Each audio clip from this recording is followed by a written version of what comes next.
आम्ही असे बांधावर उभे राहतो आणि येणाऱ्या पाहुण्याला म्हणतो, ते बघितलं का ते झाड, हा तोच तो डोंगर, बरोबर तिथपर्यंत सगळं सगळं माझं.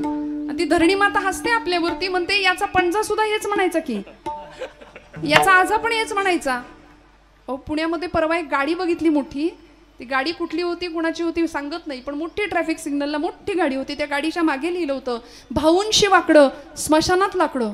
म्हणलं बाई ग, आता हे भाऊ ही गाडी घेऊन जाणार की काय वरती, काय न्यायचंय सोबत सांगा ना मला. 16-17 वर्षाचा मुलगा झाला, चटकपटक बोलण्याचा त्याला गुण आला की तो पित्यालाच विचारतो आमच्यासाठी काय केलं, आणि हाडाची काढं रक्ताचं पाणी करून सगळं आम्ही पुढच्या पिढ्यांसाठी करतो.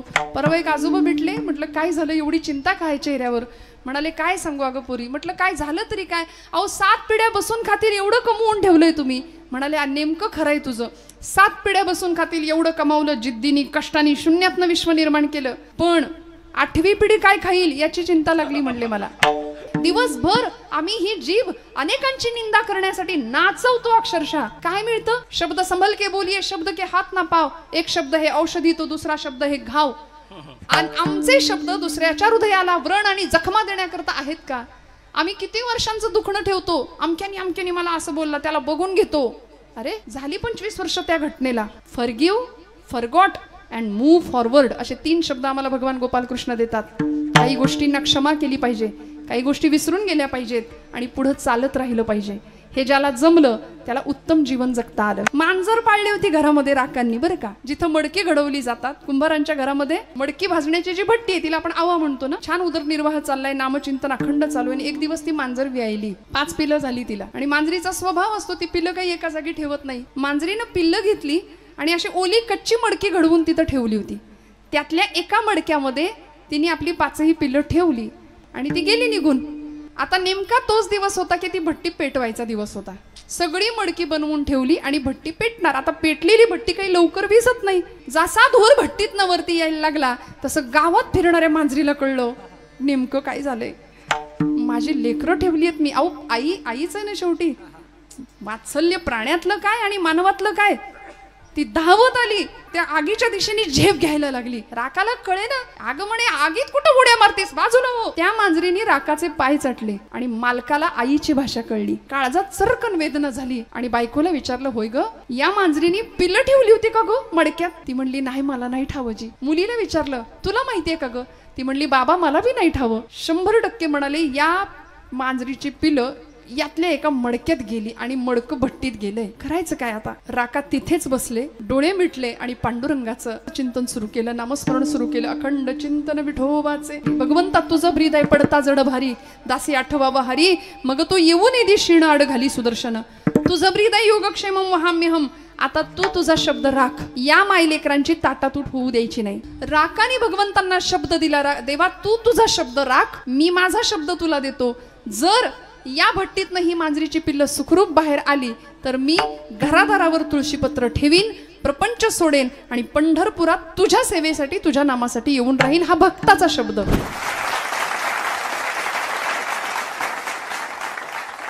संत माऊली आहेत. माऊलींना, ज्ञानोबरायांना आम्ही विश्व माऊली म्हणतो. पण आता आमची अडचण अशी आहे की आम्ही लेकरू व्हायला तयार नाही. देव माऊली आहेत, संत माऊली आहेत, गुरु माऊली आहेत. वेदांना, शास्त्रांना, श्रुतीला सुद्धा ज्ञानोबरायांनी माऊलीत संबोधन दिले. पै अहितापासून सोडविती, हित देऊनी वाढविती, नाही गा श्रुती परवती माऊली जगा. श्रुतीला, शास्त्राला माऊलींनी माऊली हेच संबोधन दिलंय. कारण आई असंच करते हो. आई लेकराच्या कल्याणाचाच फक्त विचार करते आणि लेकरू चुकलं, माता पिता हेच करतात ना. लेकरू चुकलं तर 2 कानाखाली वाजवण्याची तयारी आई ठेवते, पिता ठेवतो. आणि तेच लेकरू जर आजारी पडलं तर तेच माता पिता त्याच लेकराच्या उशा पायथ्याशी बसून राहतात. जगाच्या सबंध जगाच्या पाठीवरती तुमचं माझं कल्याण व्हावं, सर्वतोपरी कल्याण व्हावं असं फक्त संतांना वाटतं, फक्त माता पित्यांना वाटतं. म्हणून संतांनी उद्धार करायचाच झाला तर प्रत्येक वेळी आईचा उद्धार केला, पित्याचा उद्धार केला. जगी ऐसा बाप व्हावा, त्याचा वंश मुक्तीस जावा. सगळं जग तडफडतंय मुक्तीसाठी, मोक्षासाठी, पण ज्या घरामध्ये मातृस्मरण पितृस्मरण कायम आहे, माता पित्यांची कृतज्ञता कायम आहे, त्याच्या वंशाचं भाग्य, त्या भाग्याचा हेवा करावा असं भाग्य त्या वंशाला लाभतं. सुशीलो मातृपुण्येन पितृपुण्येन चातुरः उदारो वंशपुण्येन आत्मपुण्येन भाग्यवान असं म्हटलंय. आईची पुण्याई असेल तर सुशीलतेचा गुण मिळतो. सुशीलो मातृपुण्येन पितृपुण्येन चातुरः.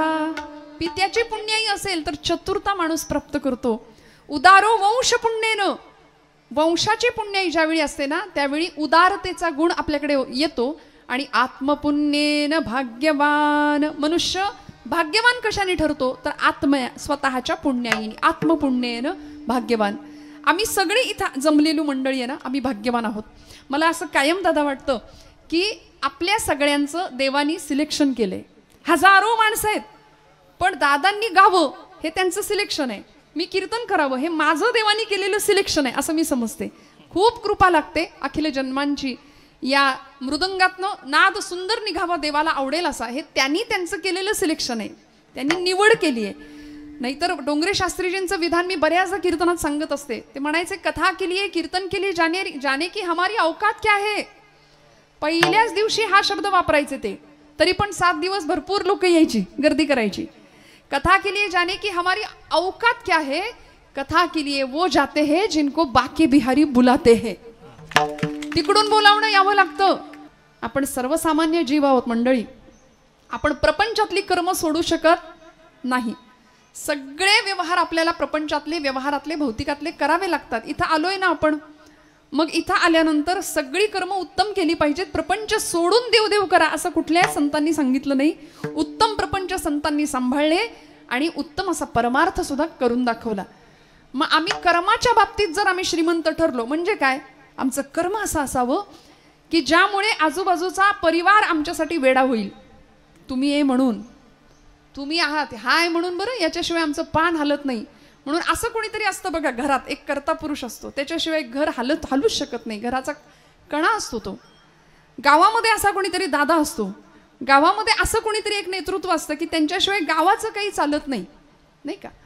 त्यामुळे आमचं कर्म असं असावं की आमचे नातेवाईक, आमची मंडळी, आमचा सगळा परिवार आमच्यासाठी वेडे झाले पाहिजेत, हे कर्माच्या बाबतीत. आणि भक्ती आमची अशी असावी की आमच्यासाठी देव वेडा झाला पाहिजे. देव भावे लाचावला, देव लाचावतो भक्ताच्या भावाकरता, भक्ताच्या भक्ती करता. त्यामुळे संतांच्यासाठी भक्तांच्यासाठी देवानी वेडं व्हावं असं कर्मही सुंदर होतं आणि अशी भक्तीही सुंदर होती. त्यामुळे कर्मयोग आणि भक्तियोग भगवान गोपालकृष्ण सुद्धा आम्हाला सांगतात, या दोनही जीवनांनी आमचं जीवन सर्वांग परिपूर्ण व्हावं. म्हणून 3 टप्प्यांमध्ये मानवी जीवनाची जर विभागणी केली ना तर अपूर्ण, पूर्ण आणि परिपूर्ण. अपूर्ण कोण आहे, ज्याला मी कोण आहे हे कळलंच नाही, तो अपूर्ण जीव आहे. जीव हा अपूर्ण आहे, ज्याला स्वतःची ओळखच नाही. तुम्ही कोण असं जर विचारलं तर आम्ही उत्तर देऊ आमचं अमुक अमुक अमुक. मी या गावचा, या इथं इथं इथं इथं राहतो, असं आम्ही आमची स्वतःची ओळख देऊ. हे आमचं देहाला झालेलं देहाची ओळख आहे. पण याच्या आत जाऊन स्वतःला विचारावं हू आय एम. प्रश्नाचं उत्तर मिळेल अमुक अमुक अमुक. परत विचारावं हू आय एम, मी कोण. परत उत्तर मिळेल मी अमक्या अमक्या गावचा, अमक्या अमक्याची मुलगी, अमक्या अमक्याचा मुलगा. परत विचारावं मी कोण. परत उत्तर मिळेल मी या देशाचा नागरिक आहे, मी एक सुजाण नागरिक आहे, मी या गावचा उत्तम नागरिक आहे. परत उत्तर मिळेल असं मी कोण मी कोण मी कोण. स्वतःला प्रश्न विचारत राहिलो ना तर एक दिवस उत्तर मिळतं अहम ब्रह्मास्मी, मी तो आहे. मग देह, सगळ्या मर्यादा देहासंबंधीच्या सगळ्या बाजू गळून पडतात आणि मी, माझं आत्मतत्व त्या आत्मतत्वाशी एकरूप होतं. आणि मग प्रश्न मिळतो, उत्तर मिळतं अहम ब्रह्मास्मी, मी तो आहे, मी ब्रह्म आहे. मग आम्हाला त्या ब्रह्म तदाकार वृत्तीला पोहोचायचं असेल, प्रणो धनहु शरम आत्मा ब्रह्मत लक्ष उच्चते. प्रणवाचं धनुष्य करायचं आणि आत्म्याचा बाण करायचा आणि माशाचा डोळा म्हणजे ब्रह्म असं समजून ब्रह्म तदाकार वृत्तीला पोहोचायचं. म्हणजे काय, अर्जुनाने काय केलं होतं, एकाग्र चित्त केलं, तेलाच्या पात्रामध्ये दृष्टी एकाग्र केली, गरगर फिरणारं ते मत्स्ययंत्र, त्याच्यावर ठेवलेला तो मासा आणि त्याचा लाल डोळा, एवढं एकाग्र चित्त केलं. तसं प्रणवाचा धनुष्य आत्म्याचा बाण आणि ब्रह्म म्हणजे माशाचा डोळा असं समजून आम्ही आमचं लक्ष त्या ब्रह्माकडं असलं पाहिजे. पण आमच्या बाबतीत नेमकं हे घडत, आमचं लक्ष तेवढं सोडून बाकी सगळीकडे आहे. आमचं लक्ष प्रपंचात फार आहे, आमचं लक्ष भौतिकात फार आहे, नाही का. आमचं लक्ष लक्षाकडे फार आहे. लक्ष 1 लक्ष 2 लक्ष 3 लक्ष. परमार्थाचा अर्थ कळायला वेळ लागतो, पण अर्थाचा परमार्थ लवकर कळतो ना हो आम्हाला.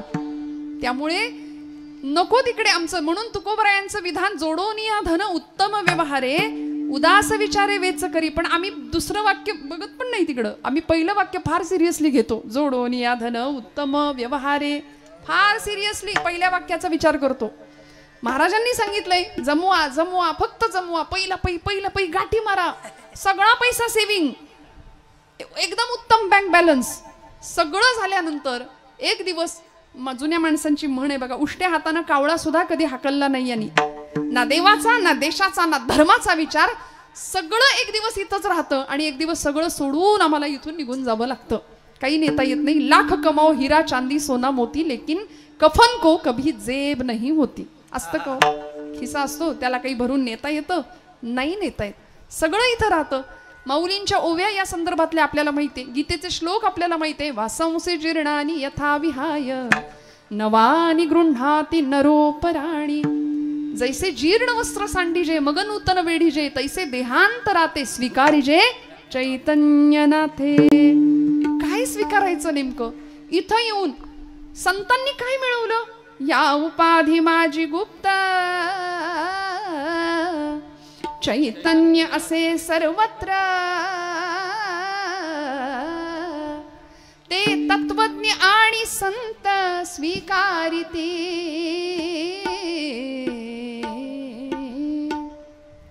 मग या सृष्टीतलं, चराचर सृष्टीतलं चैतन्य तत्व आम्हाला स्वीकारता येईल का? जे संतांनी स्वीकारलं, जीवन आनंद स्वरूप मिळवलं. आणि आम्हाला जे मिळतं ते सुख, आम्हाला मिळतो तो आनंद नाही बरं का. आम्हाला प्रपंचात मिळतो, आपल्याला वाटतं आम्ही आनंदी आहे. आम्ही आनंदी नाही, आम्ही सुखी आहे. कारण सुख म्हटलं, सुखाचं नाणं उचललं की दुःखाचा काटा आपोआप त्याच्या मागे येतोच. मग सुखही खोटं आहे प्रपंचातलं आणि दुःखही खोटं आहे. मग नेमकं खरं काय? तर आनंद ही वस्तू खरी आहे. तुम्ही म्हणाल नेमकं काय? आनंद म्हणजे सुख की नाही? आनंदाला मराठीमध्ये विरुद्धार्थी शब्दच नाहीये. आनंद काय आहे माहितीये? आनंद अद्वय नित्य निरामय.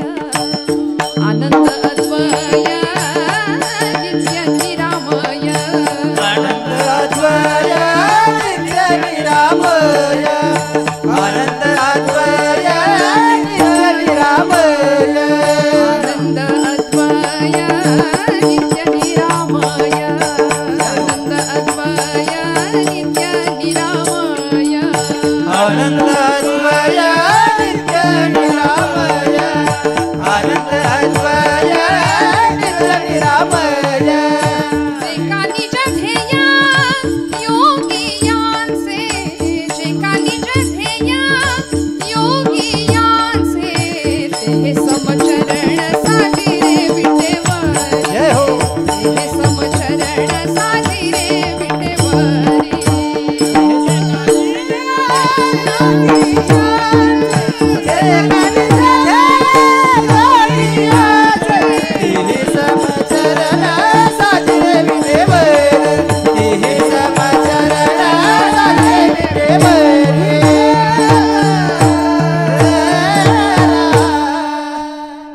आनंद अद्वय नित्य निरामय. जे का निज ध्येय योगियांचे, ते हे समचरण साजिरे विटेवरी. काय खरं आहे आनंद? आनंद अद्वय नित्य आणि निरामय. आनंद स्वरूप जर काही असेल ना, तर फक्त परमात्मा तत्व आहे. मग इथे आल्यानंतर त्याला ओळखणं, त्याची ओळख करून घेणं, हेच मानवी जीवनाचं परम कल्याणाचा एकमेव मार्ग आहे. आणि म्हणजेच आमच्या हिताचा मार्ग आहे. आणि ते हित कुणाला कळालं? संतांना कळालं. ते हित कुणाला कळालं? महापुरुषांना कळालं. ते हित भक्तांना कळालं. ते हित साधकांना कळालं. आम्ही प्रापंचिक मंडळी आहोत. प्रपंच करता करता आमचं हितही साधावं असं तुकोबरायांना वाटलं. आणि ते कुणाच्या माध्यमातून साधावं याचाही परामर्श घेत तुकोबराय ज्याला आपल्या हिताचं ज्याला आपलं हित व्हावं, ज्याला आपलं कल्याण व्हावं असं वाटतात, त्याच्या माता पित्यांना थेट धन्यवाद देतात अभंगाच्या प्रथम चरणात. आपुलिया हिताचे जगता, आपुलिया हिताचे जगता,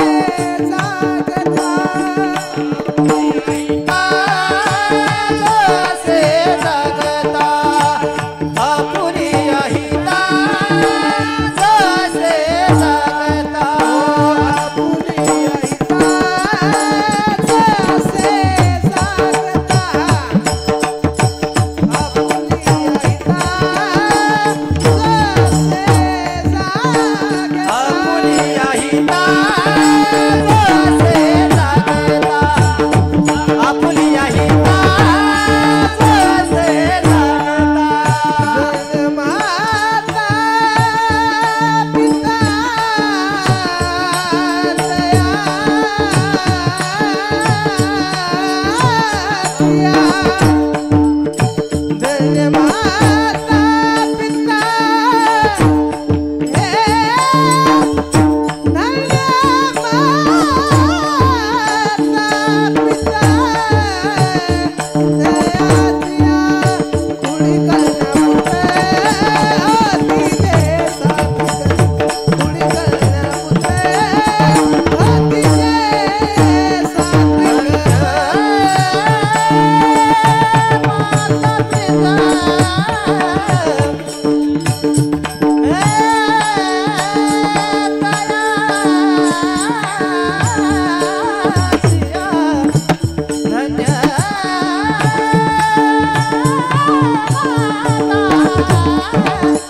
आपुलिया हिता जो असे जागता, धन्य माता पिता तयांचिया.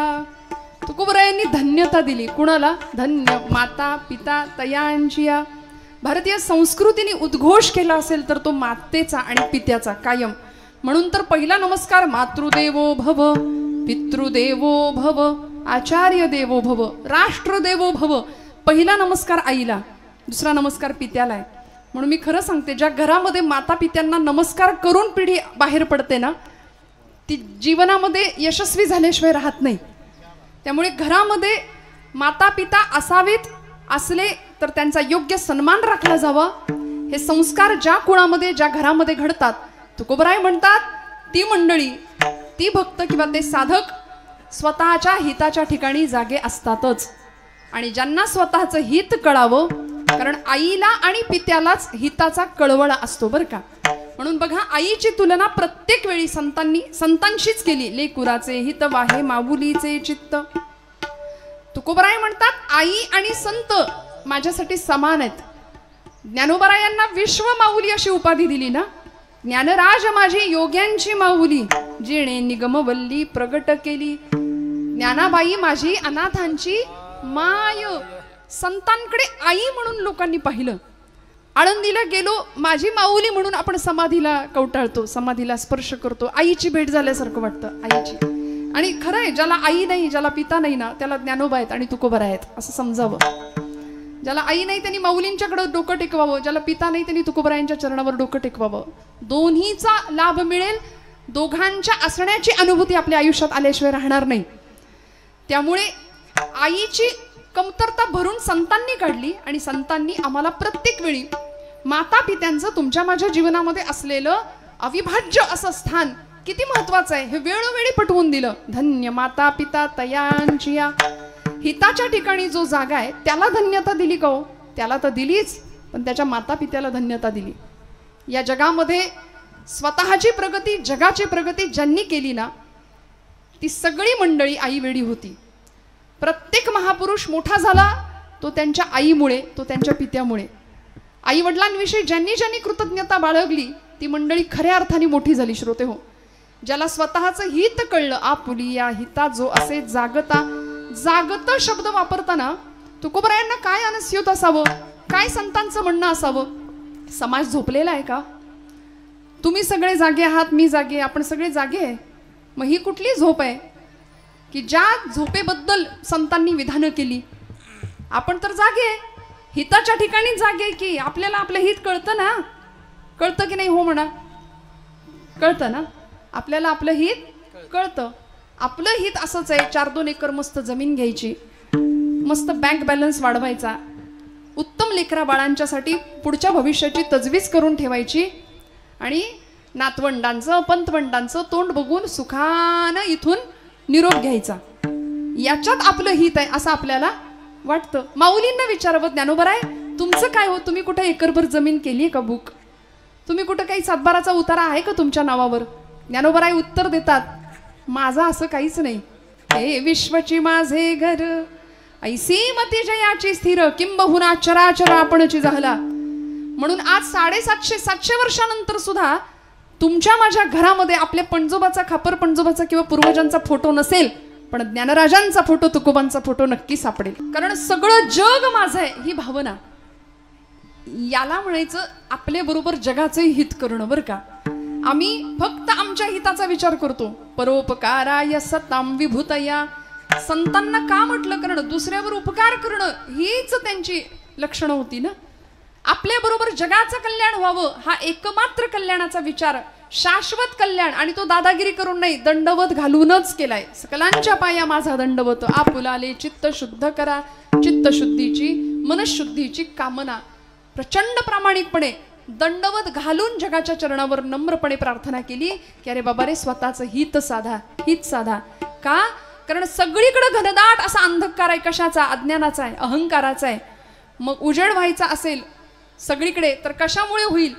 बाबा अहंकार निशी घनदाट, बाबा अहंकार निशी घनदाट, बाबा अहंकार निशी घनदाट, बाबा अहंकार निशी घनदाट.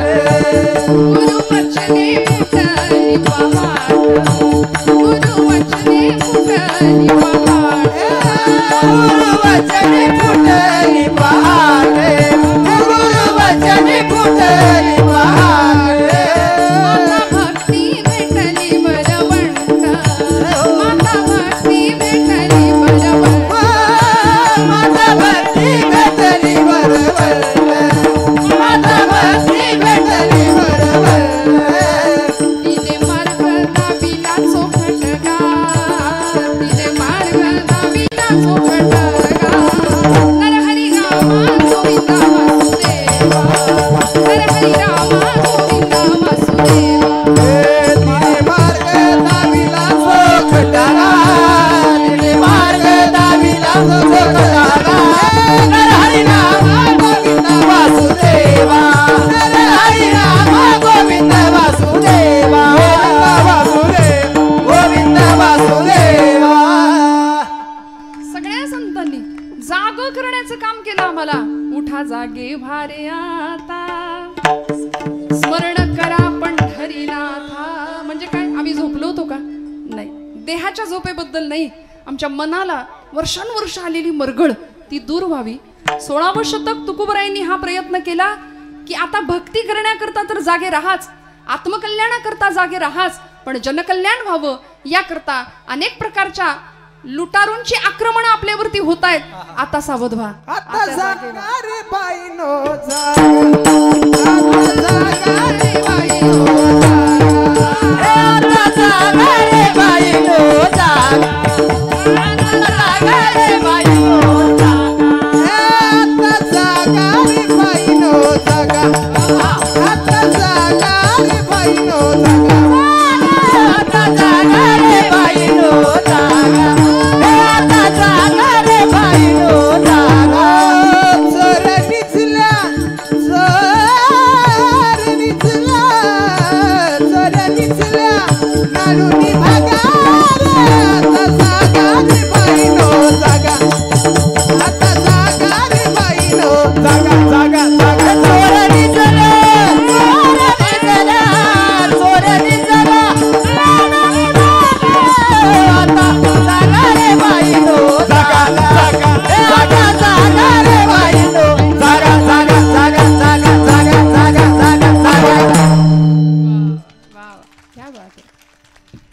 तुम्ही जागे आहेत ना सगळे? नाही, जाग आली का आता? समजा. आणि कीर्तनाचा तो गुणधर्म आहे, कीर्तनामध्ये ती बया येते ना, ती येते. मग वेळ कुठलीही असू दे. अहो, राम जन्माच्या कीर्तनाला पण ती येते दुपारच्या. रात्री कृष्ण जन्माचा असू दे तरी ती येते. तिला निमंत्रण नाही द्यावं लागत. पण आपण सगळे जागे राहिलो पाहिजे आपल्या हिताच्या ठिकाणी. किती गोड गायलं. आता जागा रे भाईनो जागा, जगजोगी जगजोगी, जाग जाग बोलती, जगजोगी जगजोगी. जागच केलं आम्हाला. अखंड जागते पण ठेवण्याचं उत्तिष्ठत उपनिषदांचं वाक्य आहे. जागृत प्राप्य वरान्न बोधित. उठा, जागे व्हा आणि तुमचं ध्येय साध्य होईपर्यंत थांबू नका. हे जागेपण आम्हाला संतांनी दिलं, हे जागेपण आमच्या क्रांतिकारकांनी दिलं, हे महापुरुषांनी दिलं. आज महात्मा ज्योतिराव फुले यांची जयंती आहे. काय केलं हो? निद्रिस्त होता समाज. शिक्षण नव्हतं. विद्येविना मती गेली, मतीविना गती गेली, गतीविना वित्त गेले, वित्ताविना शूद्र खचले. एवढे सगळे अनर्थ एका अविद्येने केले. त्यामुळं ज्ञानाचा प्रकाश समाजामध्ये पसरावा आणि अज्ञानाची मरगळ, अज्ञानामुळे आलेली निद्रा खाडकन सगळे जागे व्हावेत म्हणून काय केलं? काय परिस्थिती होती हो? सावित्रीबाई फुल्यांसारख्या पत्नी लाभल्या आणि दोघांनी मिळून एक क्रांती घडवली समाजामध्ये. का उल्लेख करायचा आजच्या दिवशी सावित्रीबाईंचा, ज्योतिबांचा? एक तर त्यांचा दिवस आहेच आहे. पण सावित्रीबाई जर नसत्या, ज्योतिबा फुले नसते, तर फार लांबचं उदाहरण नाही, मीच तुमच्या समोर आज दिसले नसते. मागास आज ना आहे भारतीय महिला जगती, मागास आज ना आहे भारतीय महिला जगती. सद्विचार ऐकून पतीचा घेऊन लेखणी हाती, स्त्री शिक्षण घेण्यासाठी कटिबद्ध जाहली मग ती. निंदेचे वादळ उठले, जे उठले तसेच शमले, जे निंदक तेही झुकले. सावित्री आणिक ज्योती घ्या प्रणाम कोटी कोटी, सावित्री आणिक ज्योती घ्या प्रणाम कोटी कोटी, सावित्री आणिक ज्योती घ्या प्रणाम कोटी कोटी. रस्त्यातनं असे जाणाऱ्या या पती पत्नींच्या अंगावरती शेण चिखलाचे गोळे फेकले जायचे. प्रचंड अपमान केला जात होता. सावित्रीबाईंचे तर एवढे उपकार आहेत. जाताना पिशवीमध्ये एक साडी एक्स्ट्रा घ्यायच्या, त्या 2 लुगडं, त्यातलं एक लुगडं कायम एका साडीमध्ये, आणि अंगावरच्या साडीवर शेण चिखलाचे गोळे फेकले जायचे. शाळेत जायचं, मुलींना ज्ञानदान करायचं, साडी बदलायची, ज्ञानदान करायचं आणि परत ती खराब साडी नेसून परत घरी येताना परत ते शेणाचे चिखलाचे गोळे फेकत झेलत घरी यायचं. ते जर त्यावेळी तिथं घाबरून घरी बसले असते तर आज आपण इथे नसतो. ज्ञानाचा प्रकाश जगभर पसरलाच नसता. त्यामुळे एवढे अनंत उपकार आहे की त्या अंधकारातनं, त्या निद्रिस्त समाजातून उद्याचा भविष्यकालीन भारत किंवा उद्याचा उषःकाल त्यांना दिसत होता. याकरता सगळं सहन केलं. म्हणून धन्यता द्यायची या मंडळींना. तुकोबराय धन्यता देतात आमच्या हिताच्या ठिकाणी जागे असण्यासाठी ज्यांनी ज्यांनी प्रयत्न केले, आणि सगळ्यात मोठा प्रयत्न करणारे माता आणि पिता आहेत. म्हणून तुकोबराय त्यांना धन्यता देतात. धन्य माता पिता तयांची. प्रवृत्तीपासून निवृत्ती घेतल्याखेरीज असं म्हणतात, भक्तीच्या किंवा मुक्तीच्या गर्भागारात प्रवेश करण्याचा सोपान प्राप्त होत नाही. प्रवृत्तीपासून निवृत्ती, निवृत्ती झाल्यानंतर ज्ञानप्राप्ती आणि मग मुक्तीच्या गर्भात प्रवेश करण्याचा सोपान, हे सगळं आम्हाला प्राप्त होतं. आणि ही 4 भावंड ज्यांच्यामुळं आपल्याला मिळाली ते माता पिता काय धन्य आहेत, ज्यांनी सगळ्या जगाला जागं केलं. 12व्या शतकामध्ये इथे भक्तिरसाचा कल्लोळ केला माझ्या ज्ञानोबा माऊलींनी. नाथांच्या काळामध्ये ही ज्ञानेश्वरी समाजाला पचेना. दृष्टांत द्यावा नाथांना माऊलींनी की नाथा माझा गळा आवळला जातो, या जान वृक्षाची मुळी गळ्याला आवळली गेली, जरा मोकळं करा. भक्तीचं अवडंबर माजलं. त्यावेळी ही ज्ञानेश्वरी पुनरुज्जीवित करून संतांनी पुन्हा एकदा समाजाला दिली. भाव जाणला. केवढे मोठे अनंत उपकार आहेत मला सांगा ना. हे कशामुळे घडलं? धन्य माता पिता तयांची. साक्षात वैराग्य संपन्न, वैराग्याची मूर्ती असलेली आमची विठ्ठलपंत आणि साक्षात भक्तीची मूर्त असलेली आईसाहेब रुक्मिणी माता. इतकं झेललं, इतकं सहन केलं. गृहस्थाश्रम, संन्यासाश्रमानंतर स्वीकारलेला गृहस्थाश्रम आणि मग निर्माण झालेली संतती. त्यामुळे समाजाकडून फक्त अवहेलना, फक्त निंदा अपमान, छळ एवढं सगळं सहन करावं आणि आपल्या पश्चात आपल्या मुलांना तरी चांगलं जगता यावं म्हणून ब्रह्मवृंदांसमोर उभ्या असलेल्या या दोघांना ब्रह्मवृंदांनी देहांत प्रायश्चित्त ऐकवावं. त्यावेळी या दोघांनी सांगावं, विठ्ठलपंतांनी सांगावं, भूदेव आपला निर्णय आम्हाला मान्य आहे. स्वीकारला निर्णय देहांत प्रायश्चित्ताचा. आणि हे दोन माता पिता जगाला अमृताची सुधा मिळावी, संजीवनी मिळावी, आपली लेकरं सन्मानानं जगावीत म्हणून माघारी आली. एक दिवस संध्याकाळची वेळ, चारही लेकरं अंथरुणामध्ये झोपलेली आहेत. चारही लेकरांच्या अंगावरचं पांघरुण सरळ केलं. मुक्ताईच्या डोक्यावरनं हात फिरवला आमच्या रुक्मिणी आई साहेबांनी आणि पतीच्या मागे निघाले. हो, धर्माचं काम होतं. ब्रह्मवृंदांनी दिलेला निर्णय मान्य होता. देहांत प्रायश्चित्त घ्यावं लागणार होतं. आपल्या लेकरांना उत्तम जगता यावं, याला म्हणायचं त्याग. माता पित्यांचा काय त्याग असू शकतो, काय जीवन असू शकतं, विलक्षण त्यागमयी जीवन. साक्षात वैराग्याचे पुतळे असलेले विठ्ठलपंतांनी घर सोडलं, उमऱ्यातनं बाहेर पाऊल टाकलं. तशा रुक्मिणी आईसाहेब निघाल्या, पण मागे वळून पाहिलं. मुक्ताईकडे पाहवलं नाही, ज्ञानादादाकडे पाहवलं नाही, सोपानांकडे पाहवलं नाही. निवृत्तीदादांच्या जवळ गेल्या, निवृत्तीदादांना उठवलं. निवृत्ती दादा, तुम्ही मोठे आहात या सगळ्यांपेक्षा, आता यांचा कैवार तुम्हाला घ्यावा लागेल. तुम्ही मोठे व्हा, सगळ्यांचा सांभाळ करा, रडायचं नाही हा. म्हणून सगळ्यांची समजूत घातली आणि आईसाहेब निघाल्या. जात असताना मुक्ताईच्या डोक्यावरचे केस बाजूला केले. ज्ञानदादांकडे पाहिलं. डोक्याशी भगवद्गीतेची प्रत होती ज्ञानदादांच्या. आणि माऊलींकडे पाहिलं. माऊलींना विचारलं, ज्ञानोबा कोण घेईल जगाचा कैवार? त्यावेळी माऊली असे आपोआप एका कुशीवर वळले आणि हात पडला भगवद्गीतेवर झोपेतच. आईला उत्तर मिळालं, घेतला. माझ्या ज्ञानोबानी जगाचा कैवार घेतला. आता ही भगवद्गीता जगाला कळेल अशी 9000 ओव्यांची भावार्थ दीपिका प्रगट झाल्याशिवाय राहणार नाही नेवाशाच्या ठिकाणी. प्रगट झाली. माऊलींचे शब्द घुमले. सच्चिदानंदांनी ज्ञानेश्वरी लिहून काढली. आईनं डोक्यावरनं हात फिरवला. मुक्ताईला कवटाळलं, सोपान काकांना कवटाळलं. निवृत्तीचा निरोप घेऊन दोघंही निघून गेले. निबिड अंधकाराला चिरत चिरत कुत्र्यांचं किंचाळणं कानावर येत होतं. इंद्रायणीच्या डोहाजवळ दोघे जण गेले आणि कुणाला काही कळायच्या आत दोघांनी पटापट डोहामध्ये उड्या मारल्या. पाण्यावर वलयांवर वलय उठली. कितीतरी वेळ इंद्रायणी गहिवरली, शहारली, शांत स्तब्ध झाली आणि निस्तब्धपणे वाहायला लागली. पुन्हा बराच वेळ झाला. पहाटेच्या वेळी निवृत्तीनाथ शांत ध्यानावस्थेमध्ये. ज्ञानादादा उठले, सोपान काका उठले, मुक्ताई उठली. आणि उठल्या 4-5 वर्षाची लेक. बाळाला आई नाही दिसली की ते बाळ कावरं बावरं होतं ना.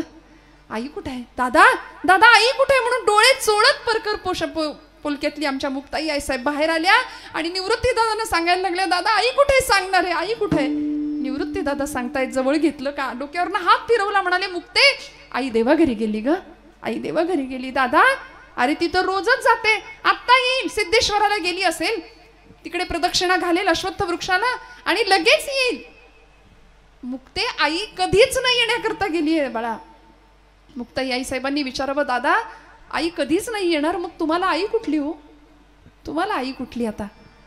निवृत्ती दादांनी रात्रभर साठवलेलं सगळं रडू हंबरडा फुटला, ढसढसा रडायला लागले.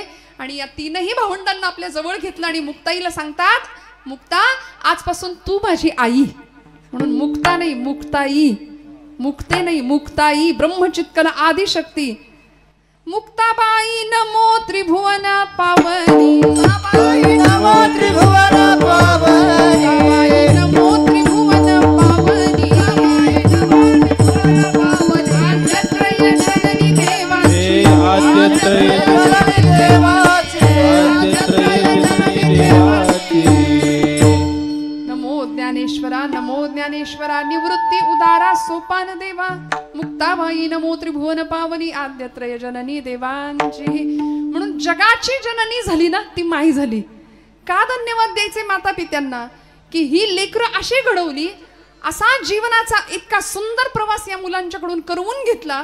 आणि मग आज माऊलींनी आम्हाला किती दिलं. चांगदेव 65 असू दे, अमृतानुभव किंवा अनुभवामृत असू दे, भावार्थ दीपिकेचे तर एवढे अनंत उपकार आहेत आमच्यावरती. बघा ना, गीतेवरती टीका अनेकांनी केली आहे. आपण जागे आहेत ना, भगवद्गीतेवरती अनेकांनी टीका भाष्य केलंय. एकट्या ज्ञानोबरायांनी केलंय अशातला भाग नाही. वामन पंडित नावाचे पंत साहित्यातले एक कवी होऊन गेले. त्यांनी गीतेवर टीकाभाष्य केलं, त्याला नाव दिलं यथार्थ दीपिका. आता यथार्थ दीपिकेचं कव्हर पृष्ठ सुद्धा आम्हाला बघायला मिळत नाही, इतकी ती दुर्मिळ आहे. गीतेवरती टीकाभाष्य विनोबा भावेंनी सुद्धा केलं. आई म्हणायच्या त्यांच्या, विनू मला ते वेदांत कळत नाही, तत्वज्ञान कळत नाही, तू महान पंडित आहेस वेदांताचा, मला भगवद्गीता समजावून सांगशील का रे. म्हणून आपल्या आईसाठी विनोबा भावेंनी गीताई नावाचा ग्रंथ लिहिला आणि आईला भगवद्गीता समजावून सांगितली. विनोबा भावेंनी गीतेचं टीकाभाष्य केलं. गीतेवर अजून अनेकांनी लिखाण केलं, त्यापैकी स्वराज्य हा माझा जन्मसिद्ध हक्क आहे आणि तो मी मिळवणारच असं इंग्रज सरकारला ठणकावून सांगणारे आणि सरकारचं डोकं ठिकाणावर आहे का असा जळजळीत अग्रलेख लिहिणारे लोकमान्य टिळक यांनी मंडालेच्या तुरुंगामध्ये गीता रहस्य नावाचा ग्रंथ लिहिला, तोही गीतेवरचा टीकाभाष्यच.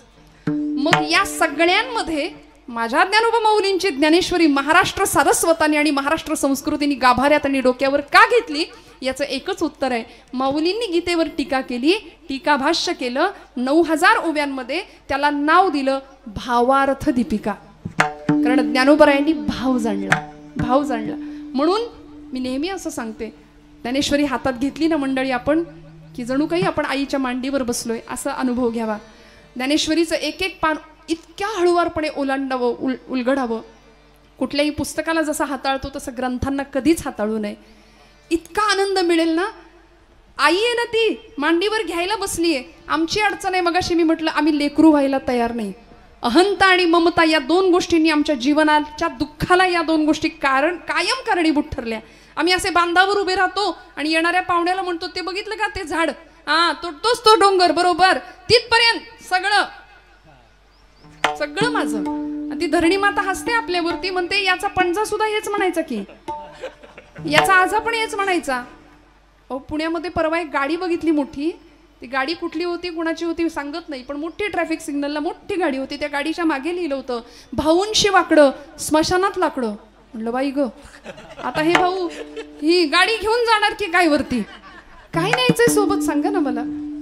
किती मी आणि माझं करू बरं.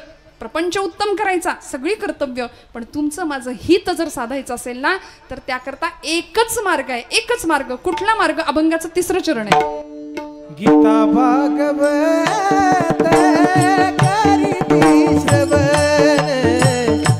गीता भागवत करीती श्रवण, गीता भागवत करीती श्रवण, गीता भागवत करीती श्रवण, गीता भागवत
गीता भागवत करीती श्रवण अखंड चिंतन विठोबाचे.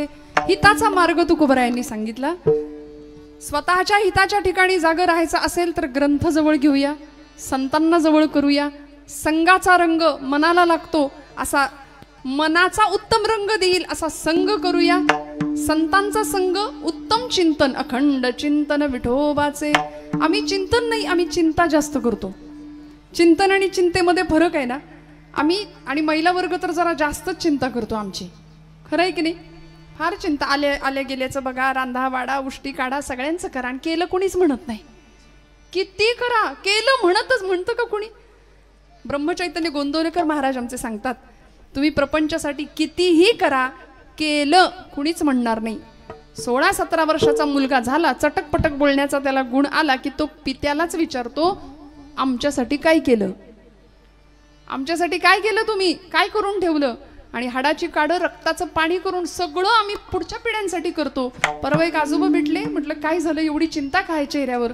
म्हणाले काय सांगू अगं पोरी. म्हटलं काय झालं तरी काय? अहो 7 पिढ्या बसून खातील एवढं कमवून ठेवलंय तुम्ही.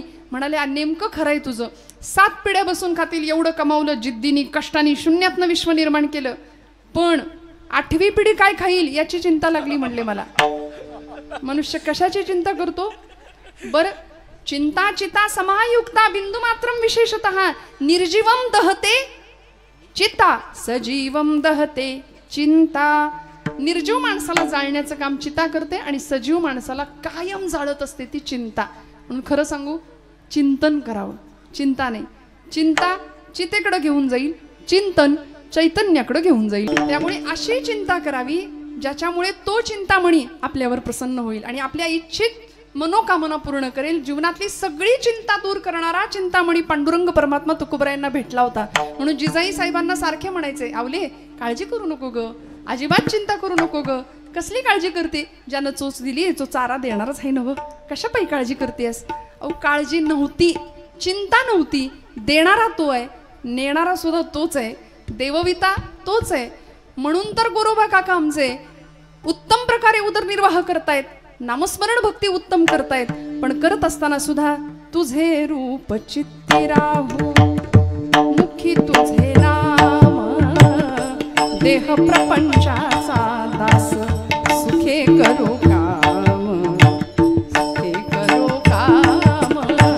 तुझे रूप चित्ती राहू, तुझे रूप चित्ती राहू, मुखी तुझे नाम.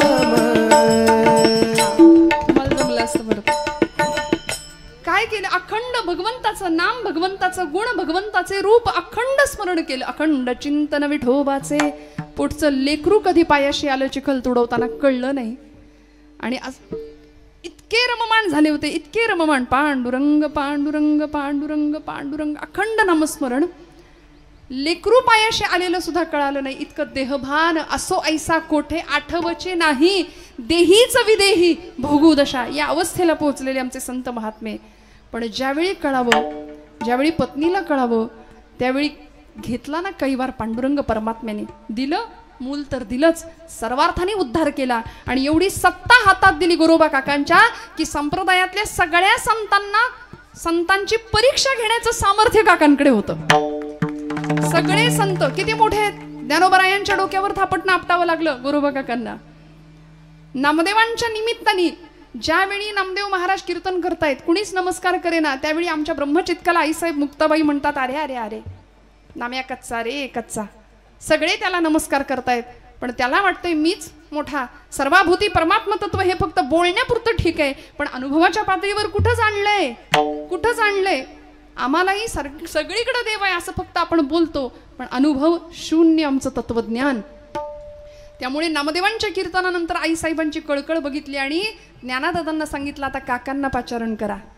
गोरोबा काका आले. बरं, वारीमध्ये थापटणं कशाला आणलं होतं असेल, कशाला आणलं असेल, पण आणलं होतं त्यांनी.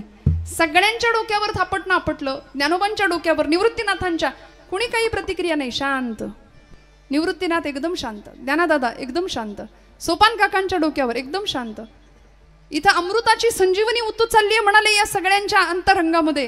काय यांचा परिपक्वपणा मी सांगणार. गोरोबा काका सांगतायत, मुक्ताबाईंच्या डोक्यावर सणसणीत सणकांडी आमची आईसाहेब आदिशक्ती मुक्ताबाई म्हणाल्या, काय यांच्यामधलं परिपक्वपण, मी अपुरेपण मी काय सांगणार. आणि आता ज्यावेळी नामदेवांच्या डोक्यावर थापट नापटायची वेळ आली त्यावेळी नामदेव महाराज संतापले ना. अरे असं थापट नापटून कळतं का म्हणाले. नाम्या कच्चा आहे की पक्का आहे ते, मी पक्का आहे की कच्चा आहे असं थापट नापटून कळेल म्हणून ताण ताण ताण करत तावातावाने देवाकडे गेले आणि देवाला विचारलं, अरे गोरोबा काका डोक्यावर थापट नापटून ठरवणार काय, मी कच्चा आहे की पक्का आहे, देवा सांग. भगवंत म्हणाले, नामया खरं आहे, थापटनं आपटूनच कळेल तू कच्चा आहे की पक्का आहे. आणि निर्णय मुक्ताबाईंनी कधीच लावला होता. अरे अरे अरे जसे ओरडले तसे पटकन मुक्ताई म्हणाल्या, नाम्या कच्चा रे कच्चा, सांग मी कच्चा आहे का, सांग मी कच्चा आहे का. पांडुरंग परमात्मा म्हणाले, पक्के पण यायचं असेल तर गुरुची आवश्यकता लागेल आणि गुरु माऊलीला जवळ करावं लागेल, मग जीवन पक्क होईल, भाजून पक्क होईल, परिपक्व होईल. आणि मग औंड्या नागनाचा ॲड्रेस देतात देव त्यांना. मग तिथं गेल्यानंतर ते भेटले कोण, विसोबा खेचर. बघितल्या बघितल्या डोकं फिरलं, काय पण पत्ता दिलाय मला, हे असं पिंडीवर पाय ठेवून हे माझे गुरु. आणि मग परिणाम व्हायचा तो झाला, पूर्णत्वाचं ज्ञान झालं, ब्रह्मज्ञान झालं आणि मग सर्वाभूती परमात्म तत्व आहे हे नामदेव महाराजांना कळालं. मला असं वाटतं गोरोबा काकांचं श्रेय आहे. काय कळालं, तीर्थ विठ्ठल क्षेत्र विठ्ठल, तीर्थ विठ्ठल क्षेत्र विठ्ठल, तीर्थ विठ्ठल क्षेत्र विठ्ठल, तीर्थ विठ्ठल क्षेत्र विठ्ठल. देवा विठ्ठल देवा पूजा विठ्ठल, देवा विठ्ठल देवा पूजा विठ्ठल,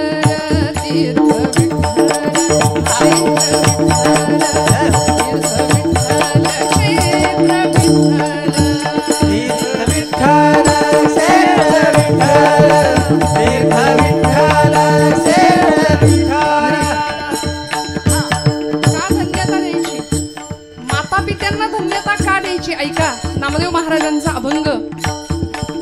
माता विठ्ठल पिता विठ्ठल, माता विठ्ठल पिता विठ्ठल, बंधू विठ्ठल पिता विठ्ठल, माता विठ्ठल पिता विठ्ठल, माता विठ्ठल पिता विठ्ठल, बंधू विठ्ठल गोत्र विठ्ठल, बंधू विठ्ठल गोत्र विठ्ठल, तीर्थ विठ्ठल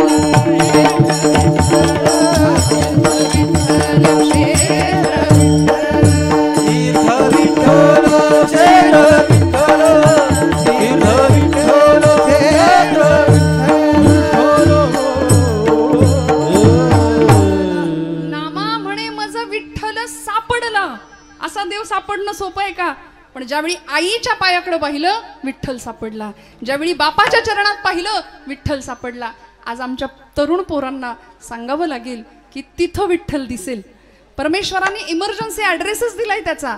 मला जर शोधायचं असेल ना तर एक वेळ विटेवर मला नाही शोधत आला तरी चालेल, पण माता पित्यांच्या चरणाकडे पहा, मी तिथं आहे, मी मातेच्या आई बापांच्या चरणस्पर्शात आहे. माता विठ्ठल पिता विठ्ठल हा आदर्श घालणारे आमचे सगळे संत. गोरोबा काकांच्याच पुढच्या काळामध्ये त्याच घरामध्ये जन्माला आलेले राका कुंभार. काय परिणाम असेल, काय चिंतन असेल, अखंड चिंतन विठोबाचे. किती चिंतन करावं. राकांच्या पत्नीचं नाव होतं बंका आणि मुलीचं नाव होतं वंका. सुंदर अध्यात्म, सुंदर प्रपंच चालू आहे. मांजर पाळली होती घरामध्ये राकांनी बरं का. आणि आता आपल्या घरामध्ये काय असतं, जिथं मडकी घडवली जातात कुंभारांच्या घरामध्ये कुलाल म्हणतो ना आपण, काय असतं, भट्टी असते ना. कसली भट्टी, तिला आवा म्हणतो आपण. आता हे आम्हालाच, आता तुम्ही आम्हाला सांगायचं नक्की कसं असतं काय असतं ते. पण आवा चालली पंढरपूरला, मला तर वाटलं तीच की काय पहिल्यांदा. ते भट्टी भाजण्याची, मडकी भाजण्याची जी भट्टी आहे तिला आपण आवा म्हणतो ना. राकांनी ती पाळलेली मांजर, छान उदरनिर्वाह चाललाय, नामचिंतन अखंड चालू आहे. आणि एक दिवस ती मांजर व्यायली, 5 पिलं झाली तिला. आणि मांजरीचा स्वभाव असतो, ती पिलं काही एका जागी ठेवत नाही. बोक्यापासनं अन्य काही उपद्रव घटकांपासून त्यांचं रक्षण करण्याकरता ती त्याचा मुक्काम पिल्लांचा बदलत राहते. मांजरीनं पिल्लं घेतली आणि अशी ओली कच्ची मडकी घडवून तिथं ठेवली होती. त्यातल्या एका मडक्यामध्ये तिने आपली 5ही पिल्लं ठेवली आणि ती गेली निघून. आता नेमका तोच दिवस होता की ती भट्टी पेटवायचा दिवस होता. सगळी मडकी बनवून ठेवली आणि भट्टी पेटणार. आता पेटलेली भट्टी काही लवकर विझत नाही. सगळी मडकी मस्त भाजली पाहिजेत, तितका वेळ ती भट्टी चालती राहणार, पेटती राहणार. ही मांजर निघून गेली आणि भट्टी जशी पेटली, जसा धूर भट्टीतनं वरती यायला लागला तसं गावात फिरणाऱ्या मांजरीला कळलं नेमकं काय झालंय. माझी लेकरं ठेवली आहेत मी. अहो आईच आहे ना शेवटी. वात्सल्य प्राण्यातलं काय आणि मानवातलं काय. निसर्गामध्ये मातृत्वाची भावना खूप विलक्षण आहे. आपण बारकाईने कधीतरी बघा. त्या मांजरीला कळलं नेमका काय प्रकार झालाय. ती धावत आली आणि राका त्या आगीच्या दिशेने झेप घ्यायला लागली. राकाला कळे ना, अगं म्हणे आगीत कुठं उड्या मारतेस, बाजूला हो. त्या मांजरीने राकाचे पाय चाटले आणि मालकाला आईची भाषा कळली, त्या मांजरीची भाषा कळली. काळजात चरकन वेदना झाली आणि बायकोला विचारलं, होय ग, या मांजरीने पिल्लं ठेवली होती का ग मडक्यात? ती म्हणली, नाही मला नाही ठावजी. मुलीला विचारलं, तुला माहितीये का ग? ती म्हणली, बाबा मला बी नाही ठावं. 100% म्हणाले या मांजरीची पिलं यातल्या एका मडक्यात गेली आणि मडकं भट्टीत गेलंय. करायचं काय आता? राका तिथेच बसले, डोळे मिटले आणि पांडुरंगाचं चिंतन सुरू केलं, नामस्मरण सुरू केलं. अखंड चिंतन विठोबाचे. भगवंता तुझं हृदय निर्वाणी गोविंदासे मागे पुढे काहीच साकडे पडवलेली. भगवंता तुझं हृदय पडता जड भारी, दासी आठवावा हरी, मग तू येऊन येदी क्षीण आड घाली सुदर्शन. तुझं हृदय योगक्षेमं वहाम्यहम. आता तू तुझा शब्द राख, या मायलेकरांची ताटातूट होऊ द्यायची नाही. राकाने भगवंतांना शब्द दिला, देवा तू तुझा शब्द राख, मी माझा शब्द तुला देतो. जर या भट्टीतनं ही मांजरीची पिल्लं सुखरूप बाहेर आली तर मी घरादारावर तुळशीपत्र ठेवीन, प्रपंच सोडेन आणि पंढरपुरात तुझ्या सेवेसाठी तुझ्या नामासाठी येऊन राहीन. हा भक्ताचा शब्द. 3 दिवस भट्टी विझेना. 3 दिवसांनी ज्यावेळी भट्टी विझली तोपर्यंत अन्न पाण्याचा कण नाही पोटात. राका बसलेत, त्यांची पत्नी आणि मुलगी, सबंध घरदार भगवंतांच्या चिंतनामध्ये बसलंय. बराच वेळ निघून गेला. अखंड चिंतन विठोबाचे, नामस्मरण सुरू आहे. आणि जशी भट्टी विझली तशी एक एक मडकं भट्टीतनं बाहेर काढायला सुरुवात झाली. ज्या मडक्यात ही मांजरीची 5ही पिल्लं होती ना, त्या मांजरीला माहिती होतं कुठल्या मडक्यात पिल्लं आहेत. बरोबर ते मडकं जसं बाहेर यायला लागलं तसं मांजर धावायला लागली. राकांनी पाहिलं, पहिलं पिल्लू, दुसरं पिल्लू, तुरतुर तुरतुर तुरतुर तुरतुर सगळीकडे ती पिल्लू पळायला लागली. हो, क्षणोक्षणा सांभाळितो साक्षी होतो.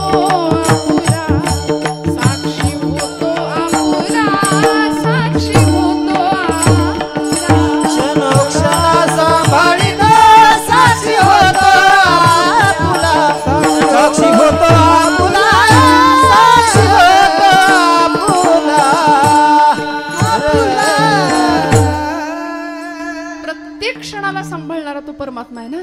आणि राका म्हणाले, देवा तू तुझा शब्द राखलास ना, आता माझी पाळी. घरादारावर तुळशीपत्र ठेवलं, त्याग केला घरादाराचा आणि पंढरपुरात हे कुटुंब येऊन वास्तव्यासाठी राहिलं. भगवंत इतका देतो, अनंत हस्ते कमलाकराने, देता किती घेशील दोकराने, नेईल जेव्हा ती तू क्या करानी, किती रक्षसी मग दोकरानी. त्यामुळे भगवंताचं चिंतन अखंड करावं आणि आमचं हित आम्हाला हवं असेल तर काय करावं? गीता भागवत करीती श्रवण भक्तीचा उद्घोष आमच्या सगळ्या संतांनी केला. ग्रंथांचं श्रवण करावं, वाचन करावं, निधिध्यासन करावं, चिंतन करावं. श्रवण भक्ती पहिली नवविधातली सर्वश्रेष्ठ अशी भक्ती आहे. काय करायचं? श्रवणाच्या मिसे बैसावे येवोनी, साम्राज्य भुवनी सुख नांदे. इथं सुख मिळतं, संतांचं म्हणणं आहे. श्रवण भक्तीमध्ये सुख मिळतं. ज्ञानोबरायांनी श्रवण भक्ती करण्याकरता आपल्या स्वभावाच्या विरुद्धार्थी जाऊन किंवा विरोधात जाऊन एक प्रतिज्ञा केली आहे. माऊलींचा हा स्वभाव नाही, पण तरी सुद्धा माऊली प्रतिज्ञा करतात, तरी अवधान ऐकले दिजे, मग सर्व सुखासी पात्र होई जे.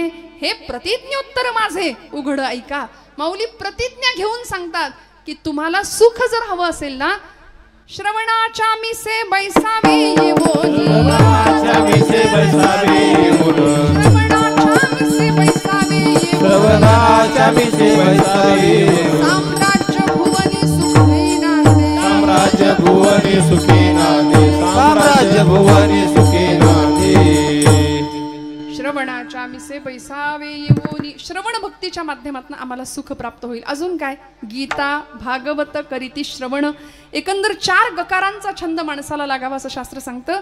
गीता गोविंद, गीता गंगाच गायत्री गोविंदे हृदि संस्थिते, चतुर्गकार संयुक्त पुनर्जन्म न विद्यते. म्हणाले पुढचा जन्म घ्यावाच लागणार नाही. 4 गकार, गीता, गंगा, गायत्री आणि गोविंद. म्हणून तर तुकोबरायांना छंद लागला, गोविंद गोविंद मना लागलिया छंद. असा गीतेचा छंद लागावा, गीतेचं पठण करावं. आमच्या लेकरांना या सगळ्याशी काही घेणं देणं नसतं बरं का. मी हात जोडून जिथं जाते तिथं सांगते, उत्तम वाचायला द्या लेकरांना, उत्तम वाचायला द्या.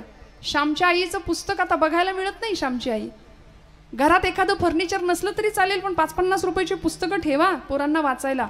उत्तम ग्रंथ. मी कुटुंबाला मनापासून धन्यवाद देणार आहे याच्यासाठी आज, की त्या निमित्ताने पत्रिकाही पोचली आणि हरिपाठही पोचला घराघरामध्ये. जोरात वाजवाना टाळ्या. तुम्ही कंटाळलात का? नाही ना. आपलं कीर्तन संपणारे वेळेत, काळजी करू नका. गीता गंगाच गायत्री गोविंदे हृदि संस्थिते, गीता भागवत करीती श्रवण. गीतेचं अखंड चिंतन करावं. 18 अध्यायी गीतेमध्ये काय सांगितलं भगवंतांनी, गोपालकृष्णांनी अर्जुनाला. मोहग्रस्त झालेला अर्जुन शेवटच्या स्थितीला एक भगवंतांना वाउचर देऊन टाकतो. तसं तुम्हाला मला सुद्धा देवाला एक वाउचर देता आलं पाहिजे. कसलं? कुठली पावती द्यायची? अहो पावती दिली पाहिजे ना. मला नाही म्हणत आहे मी, देवाला दिली पाहिजे. कुठली पावती? जी अर्जुनांनी दिली हो. शेवटचा अध्याय मोक्ष संन्यास योग शेवट. नष्टो मोह स्मृतिर्लब्ध्वा त्वत्प्रसादान्मयाच्युतः स्थितोऽस्मि गतसन्देह करिष्ये वचनं तव. विश्वरूप दर्शन झालं भगवंतांचं. 18 अध्यायी गीतेचं ज्ञान दिलं भगवंतांनी. गीतामृत पाजलं अर्जुनाला. त्याच्या निमित्ताने तुम्हाला मला, पण अर्थात ते हातात घेतलं तर कळेल. माऊलींची ज्ञानेश्वरी हातात घेतली तर कळेल.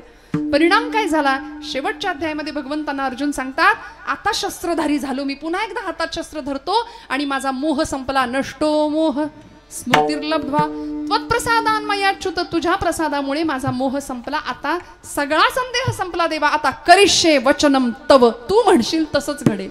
धर्माचा विजय होईल. पराक्रम, शर्तीचा पराक्रम करेन. अर्थात तूच माझ्याकडून करवून घेशील हा विश्वास. त्याचा परिणाम असा झाला, या 18 अध्यायी गीतेमुळे अर्जुन रुजू मवाळ स्वभावाचा, पण स्वतःचा कर्तव्य विन्मुख झालेला, कर्तव्य प्रवृत्त झाला, उत्तम कर्म केलं. आज तुम्हाला मला कर्मप्रधानता जीवनामध्ये घ्यायची असेल ना, तर भगवद्गीता लागेल. नाथांचं भागवत आहे, श्रीमद भागवत महापुराण 18 पुराणांपैकी एक ग्रंथ, की जो व्यासांनी रचला. व्यासोच्छिष्टम जगत सर्वम असं म्हटलं गेलं. ज्या भागवतामध्ये भगवंतांच्या लीला आहेत तो भागवत ग्रंथ, ज्याच्यावर 11 स्कंधावर नाथांनी भागवताची टीका केली, एकनाथी भागवत, ते एकनाथी भागवत. सगळे ग्रंथ आपल्या जवळ ठेवावेत, ग्रंथांची कास धरावी. श्यामच्या आई पुस्तकाचा मी उल्लेख केला. इथल्या प्रत्येक लेकरांनी ते पुस्तक वाचावं बरं का. आता ते दिसत नाही, बघायला मिळत नाही का हो. पांडुरंग सदाशिव साने या एका व्यक्तीने आईचा गोडवा गायला ज्या पुस्तकामध्ये. लहानपणी श्याम आंघोळ करून स्नान करून जर बाहेर आला तर आईला सांगायचं, आई तुझा पदर पसर, मला त्याच्यावर पाय ठेवायचे, कारण माझ्या पायाला घाण लागेल, माती लागेल. आई काय असते, आईने सांगावं, श्याम पायाला घाण लागू नये म्हणून जपतोस ना, तसं आयुष्यात मनाला घाण लागू नये म्हणून जप आयुष्यभर. संतांनी, आईनी, पित्यानी